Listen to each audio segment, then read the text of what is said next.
Chers frères et sœurs, c'est un plaisir pour moi d'être avec vous ce matin pour méditer, pour partager la parole de Dieu.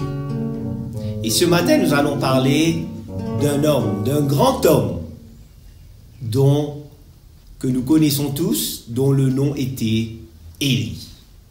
Luc, le chapitre 1er, le verset 17, nous dit qu'Élie était un homme puissant.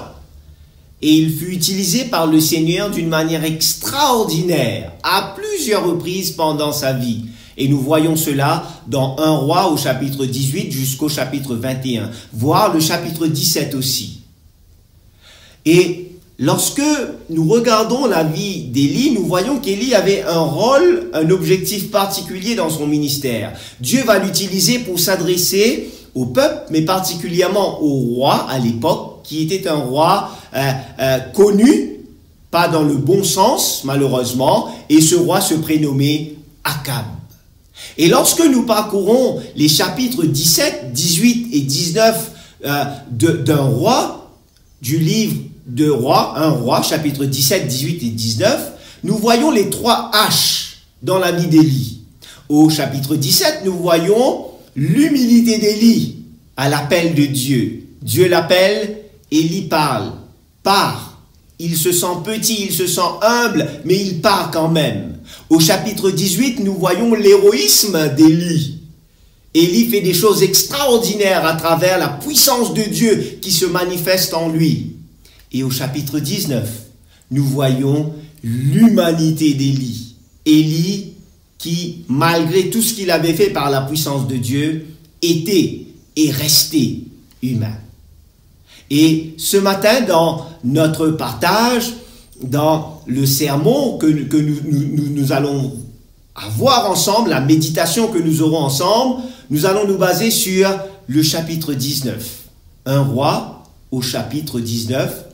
Et nous allons parcourir les 18 premiers versets que je vous inviterai à lire chez vous.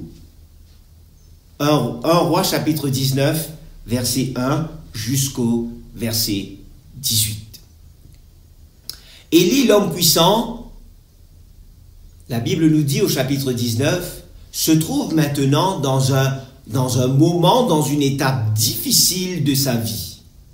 Et là, dans ce moment particulièrement difficile de sa vie, Dieu vient à Élie avec un message d'espoir, avec un message d'encouragement, accompagné d'un message de confrontation. Dieu voulait confronter Élie aux problèmes, aux défis auxquels Élie faisait face dans sa vie. Et au verset 9 jusqu'au verset 14, le Seigneur pose une question fondamentale, une question cruciale à Élie. La question c'était, que fais-tu ici, Élie? Que fais-tu ici, Élie? Une question qui a sûrement dû interpeller Élie. Une question qui a certainement dû saisir Élie et l'amener à une remise en question de ce qu'il était et ce qu'il faisait à ce moment précis de sa vie. Certainement, lorsque nous lisons, lorsque nous regardons, lorsque nous parcourons la question, nous nous rendons compte qu'Élie ne se trouvait pas à l'endroit, dans la position dans laquelle Dieu voulait qu'il soit. Et c'est pour cette raison que Dieu va lancer la question. Élie, que fais-tu ici? Chers frères et sœurs, il y a des moments de notre vie où nous nous trouvons dans les mêmes circonstances, dans les mêmes périmètres que ceux d'Élie. Et peut-être en ce moment, avec la crise sanitaire qui perdure, le confinement, la distanciation, notre train-train quotidien a été chamboulé, on se trouve peut-être dans la même circonstance, dans la même situation qu'Élie. On ne se trouve pas là où nous devrions être, là où Dieu voudrait qu'on soit. Et Dieu nous pose la même question ce matin. Que fais-tu ici, Wesley? Que fais-tu ici, toi qui lis, toi qui regardes, toi qui écoutes? Chers frères et sœurs, chers amis, il est bon Et j'aimerais vous le rappeler ce matin, qu'il est bon de se rappeler, de se souvenir que Dieu a été toujours là et que Dieu sera toujours là. Dieu ne s'est jamais éloigné. Dieu a toujours été là. Mais malheureusement, c'est nous humains qui, certaines fois, avons pris des décisions de bouger dans une direction ou d'aller vers une autre orientation.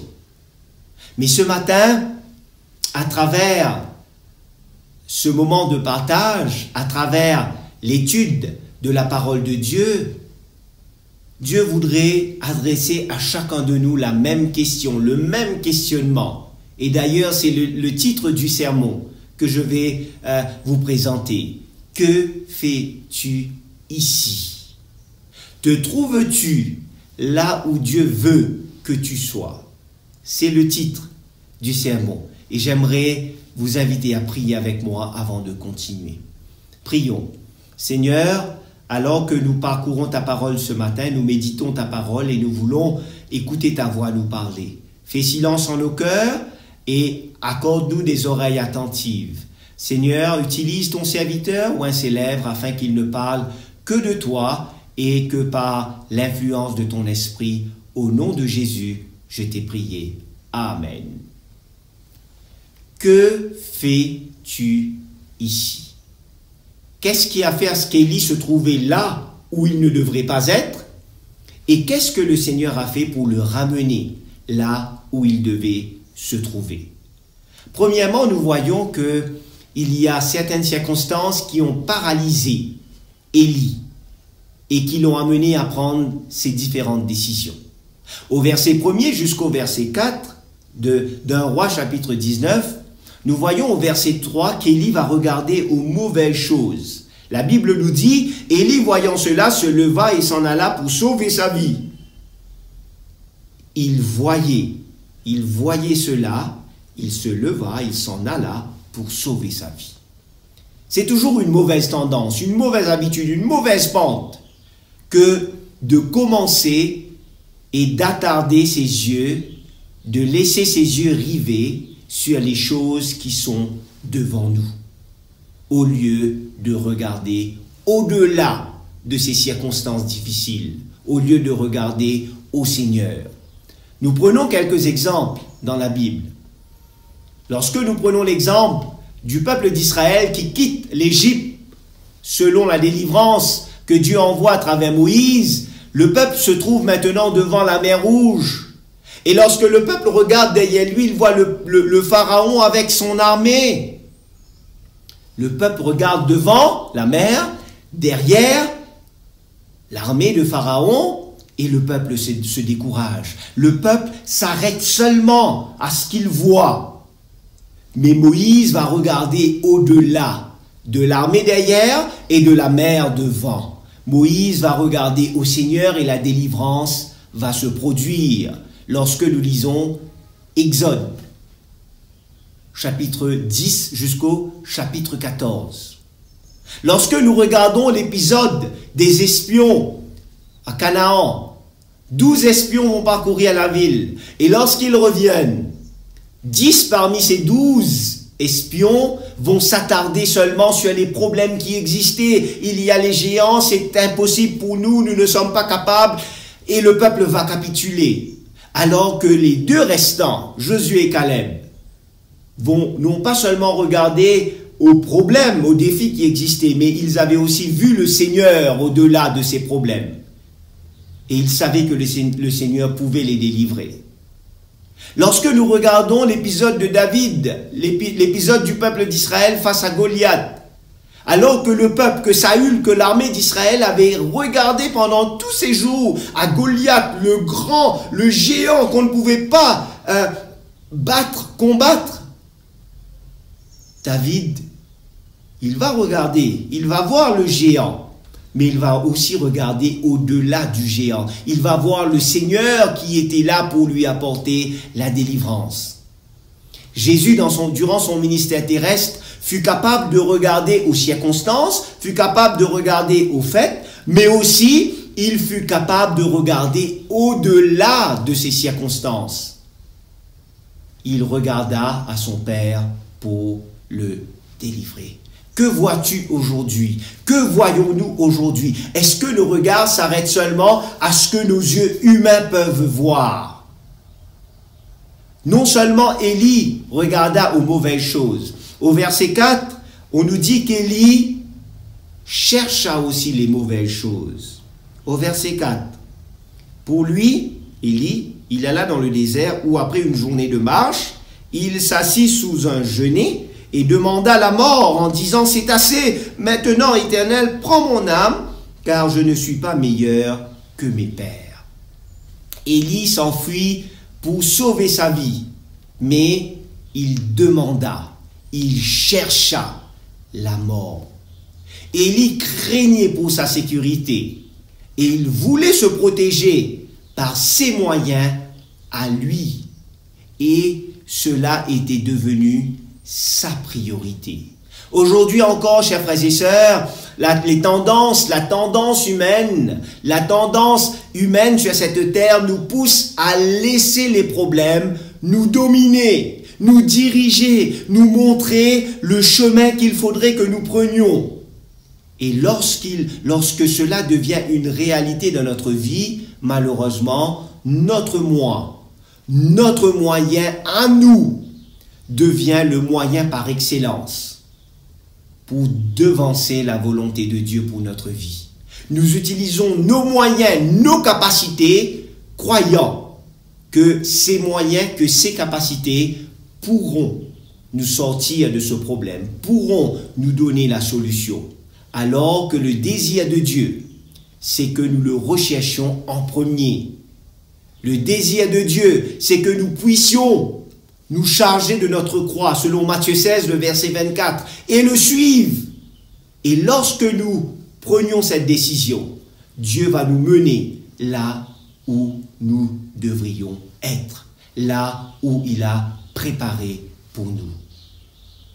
Lorsque nous parcourons les versets 5 jusqu'au verset 8, alors que nous avons vu les circonstances qui ont paralysé Élie, nous voyons maintenant au verset 5 jusqu'au verset 8 la compassion de Dieu qui va apporter le calme, qui va apporter la sérénité dans cette vie mouvementée qu'Élie avait à ce moment précis de l'histoire. Nous remarquons l'approche de Dieu au verset 5. Nous remarquons l'approche de Dieu. Dieu s'approche. Dieu s'approche de lui au verset 5. Élie se coucha et s'endormit sous un genêt. Et voici un ange le toucha et lui dit, « Lève-toi, mange. » L'approche de Dieu, l'approche que Dieu va utiliser à l'endroit d'Élie n'était pas un genre d'approche avec une réprimande. En disant, qu'est-ce que tu veux ici? Je t'ai pas dit de venir ici. Pourquoi tu es venu ici? Non. La Bible nous dit, Dieu, à travers son ange, va toucher Élie. Un contact de tendresse. Dieu manifeste sa grâce envers Élie. Au lieu de le juger, le Seigneur va manifester sa grâce. La grâce, c'est quelque chose, selon la définition, qu'on reçoit mais qu'on ne mérite pas. Nous remarquons dans ces quelques versets, Dieu manifeste sa grâce. Dieu manifeste sa grâce à travers sa présence. Élie n'est pas seul. Hébreux 13, le verset 5. Élie n'est pas seul. Dieu est avec lui. Dieu prend soin de lui. On voit aussi la grâce de Dieu qui se manifeste à travers la provision divine. Dieu vient, Dieu le touche, Dieu est présent à ses côtés, Dieu pourvoit aussi à ses besoins physiques, Dieu met quelque chose. La Bible nous dit au verset 5, « Lève-toi et mange ». Et au verset 6, « Il y avait à son chevet un gâteau cuit sur des pierres chauffées et une cruche d'eau. » Alors qu'Élie était en train de s'enfuir, alors qu'Élie réclamait la mort, Dieu s'approche de lui et par sa grâce, Dieu pourvoit à ses besoins physiques. Dieu lui donne un gâteau pour manger, Dieu lui donne de l'eau à boire. Nous voyons aussi dans ces versets la grâce de Dieu qui se manifeste à travers sa patience, la patience divine. Dieu ne l'avait pas mis de côté. Dieu ne l'avait pas abandonné en disant, ben, je laisse tomber Élie, je vais choisir quelqu'un d'autre parce qu'Élie a désobéi. Non! Dieu avait un plan pour lui. Je connais les projets que j'ai formés sur vous, dit l'Éternel des armées. Jérémie 29, le verset 11. Dieu n'abandonne pas son serviteur, son prophète, son enfant. Dieu a de la patience. Dieu veut ramener Élie à lui. Nous voyons les circonstances qui ont paralysé Élie. Élie cherche les choses, Élie regarde aux choses qu'il ne faut pas et qu'il ne fallait pas, c'est-à-dire il ne fallait pas s'attarder sur ces choses. Élie va laisser ses yeux rivés sur cela et Élie va chercher aussi les choses qu'il ne fallait pas chercher. Deuxième lieu, au verset 5 jusqu'au verset 8, nous avons vu la compassion de Dieu à l'égard d'Élie. Dieu qui est tout à fait contraire aux agissements humains. Dieu qui manifeste sa grâce. Et nous voyons au verset 9 jusqu'au verset 18 maintenant, Dieu va confronter Élie. Si Dieu était resté seulement sur cette compassion, tout simplement, ça n'aurait pas aidé Élie à guérir du problème, à guérir de la maladie dont il souffrait. Dieu va le confronter. Et cette confrontation, c'est ça qui va apporter la guérison dans la vie d'Élie. Dieu confronte Élie. Dieu confronte les actions qu'Élie avait faites jusque-là au verset 9.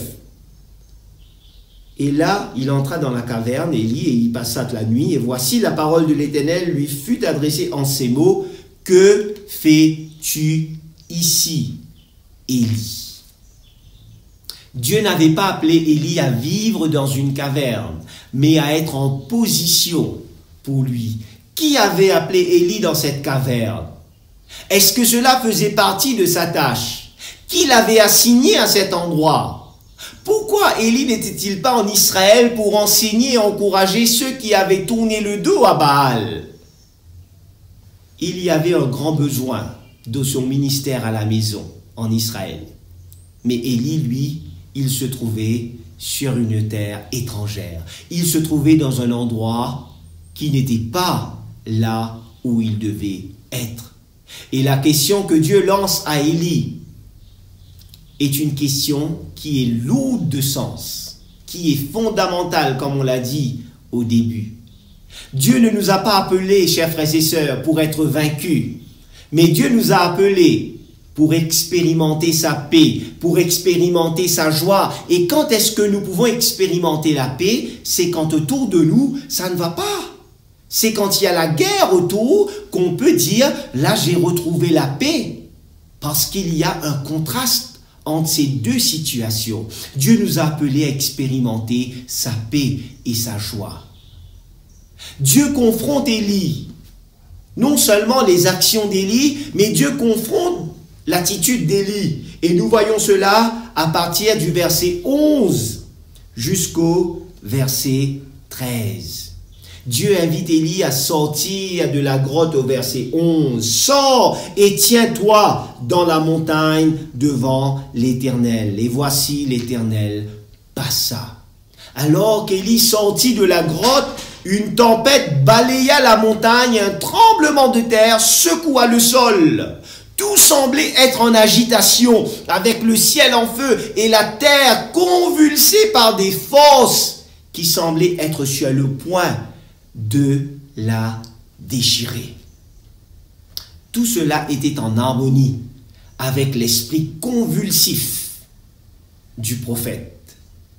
Élie, par rapport à son esprit réactif, par rapport à son tempérament sanguin, Élie, tout ce qui se passait autour de lui était en harmonie avec l'esprit qu'il avait animé, avec sa façon qu'il avait agi. Élie avait besoin d'apprendre que, aussi puissantes et émouvantes qu'étaient ses forces humaines, ses forces physiques, ses forces à lui ne représentaient pas en elles-mêmes une véritable image de l'Esprit de Dieu. Ce n'est pas toujours l'homme qui crée la plus grande agitation qui accomplit le plus pour le Seigneur. C'est notre manière de penser. Dieu, lorsque nous lisons ce texte, Dieu ne va pas se manifester dans une tempête de vent. Le vent qui représente certaines fois toutes sortes de doctrines selon Éphésiens 4, le verset 14. Dieu ne va pas se manifester dans cette circonstance dans la vie d'Élie à travers des tremblements de terre qui représentent cette terreur irrégulière, spasmodique, une terreur qui passe. Dieu ne va pas se manifester à travers le feu qui peut représenter l'éloquence et l'art oratoire de la personne. Dieu n'utilise pas nécessairement ces moyens pour transmettre son message de vérité. Dieu, la Bible nous dit, se manifesta dans un murmure doux et léger. Au verset 12. Après le tremblement de terre, un feu, l'Éternel n'était pas dans le feu, et après le feu, un murmure doux et léger. À la grande surprise d'Élie, Dieu va se manifester à lui dans un murmure doux et léger. Son esprit ébouriffé, son esprit agité va se calmer, son impatience va être subjuguée à cette manifestation de Dieu dans un murmure doux et léger. Le prophète impénétrable est renversé, devint doux et soumis, prêt à écouter la voix du Seigneur. Chers frères et sœurs, il ne faut pas s'attendre à ce que Dieu intervienne en utilisant toujours des moyens humainement extraordinaires. Des moyens qui vont vraiment choquer ou surprendre nos yeux. Non, le plus grand travail de Dieu, c'est premièrement de toucher les cœurs à l'intérieur. C'est un travail interne qui se fait. Dieu confronte Élie avec ses actions, les actions qu'il avait entamées. Dieu confronte l'attitude d'Élie. Maintenant, Dieu confronte les suppositions, les hypothèses qu'Élie avait émises au verset 14 jusqu'au verset 18. Élie se croyait abandonné. Élie croyait son ministère terminé, mais Dieu lui rappela, non, il y avait du travail pour toi encore. J'ai un plan pour toi. Dieu voulait dire à Élie, je suis toujours en contrôle de toutes choses et même de ta vie. En tant que chrétien, c'est dangereux de vivre avec des suppositions. C'est dangereux de vivre sur des hypothèses. Car ce faisant, nous mettons de côté, nous minimisons la souveraineté de Dieu, la puissance de Dieu, et nous pensons que Dieu est chaos. Dieu ne peut plus intervenir. Et nous sommes livrés à nous-mêmes. Tel n'a pas été le cas pour Élie, et tel n'est pas le cas pour nous aujourd'hui. Alors que nous vivons ce moment difficile, alors que nous traversons cette pandémie, chers frères et sœurs, chers amis, la question ce matin, chers chrétiens, c'est où te trouves-tu en ce moment par rapport à Dieu? Es-tu là où Dieu veut que tu sois? La situation actuelle, avec en sus cette pandémie et ce confinement, peuvent te sembler être une situation désespérée. Mais Dieu te rappelle qu'il est là à tes côtés, qu'il est prêt à te mettre dans le lieu de bénédiction, dans le lieu de gloire, dans le lieu de puissance qu'il a promis dans sa parole pour tous ses enfants. Que fais-tu ici? Quand on pose cette question, on n'est pas en train de se référer à l'endroit géographique, à la position géographique, non. Ici, quand on pose la question « Que fais-tu ici ?» on est en train de se poser cette question par rapport à notre relation avec le Seigneur. Dans ta vie spirituelle, que fais-tu dans cet endroit particulier? Pourquoi es-tu dans le découragement? Pourquoi es-tu dans le désespoir? Pourquoi es-tu animé de ce sentiment de colère lorsque tu regardes ce qui se passe autour de toi? Que fais-tu dans de telles conditions? Que fais-tu dans de tels sentiments? Que fais-tu dans de tels endroits qui t'amènent à t'éloigner de ton Dieu, de ton Seigneur? Chers frères et sœurs, le fait d'être attentif à la voix de Dieu te permettra de sortir de ton angoisse, te permettra d'affronter tes difficultés et tes défis avec sérénité pour atteindre les lieux de bénédiction que Dieu a préparés pour toi, pour moi, pour nous, et qu'à travers nous, nous puissions aussi refléter cette bénédiction sur ceux qui nous entourent. Chère Église de la FEAM, cher ami, toi qui regardes, toi qui suis ce message ce matin, dis-toi bien qu'il n'y a rien qui soit impossible à Dieu. Du désert jaillira l'espoir, car Dieu est en contrôle de toutes choses.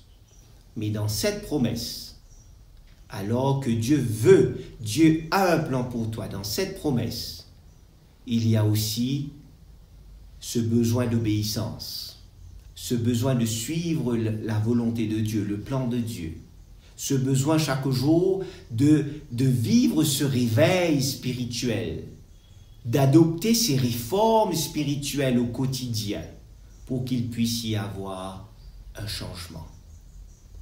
Que fais-tu ici? Est une question qui est liée à une autre question. Dieu est-il en contrôle de ta vie? C'est ça seulement qui pourra faire la différence dans ta vie, là où tu es. Même si les circonstances sont difficiles, même si la pandémie bat son plein, même si tu as vécu des expériences malheureuses par rapport à cette pandémie, Dieu ne t'a pas abandonné. Dieu est toujours avec toi. Et chaque jour, il veut te poser cette question. Que fais-tu ici? Sors de cette caverne de tristesse, sors de cette caverne d'angoisse, parce que j'ai préparé pour toi un lieu de bénédiction. J'ai préparé pour toi un lieu d'encouragement, un lieu où tu pourras sentir ma présence et tu pourras faire face aux difficultés et aux défis de la vie. Ma prière, mon souhait, c'est que, par la grâce de Dieu, tu sois vraiment celui et celle qui pourra répondre, celui et celle qui pourront dire à Dieu, Seigneur, je veux sortir de là où je suis et je veux te suivre parce que tu as un plan pour moi, tu as préparé quelque chose d'extraordinaire pour moi. Que Dieu te bénisse et que Dieu t'aide là où tu es à faire ce pas vers lui et à être là où il veut que tu sois. Amen. Nous allons prier ensemble. Seigneur, merci pour ta parole ce matin qui nous rappelle l'expérience d'Élie. Merci Seigneur parce que tu nous rappelles ce matin que tout comme Élie le prophète, nous pouvons aussi très souvent avoir ces moments d'égarement, ces moments de trouble, mais par ton aide, par ta grâce, par ton esprit, nous pouvons faire une remise en question et retourner là où tu veux que nous soyons. Aide-nous, Seigneur, à pouvoir répondre avec franchise à cette question alors que tu nous la poses. Que fais-tu ici? Où en es-tu dans ta relation avec Dieu? Que nous puissions répondre sincèrement à ces questions et que nous puissions prendre les décisions qui s'imposent pour que nous puissions être là où tu veux que nous soyons. Bénis-nous, garde-nous et continue, Seigneur, à nous accorder la force, le courage dont nous avons besoin pour expérimenter ta puissance et les victoires que tu as promises pour chacun de nous. Merci de nous faire grâce et merci de nous exaucer, car je t'ai adressé ces requêtes dans les seuls mérites de Jésus-Christ notre Sauveur et Seigneur. Amen.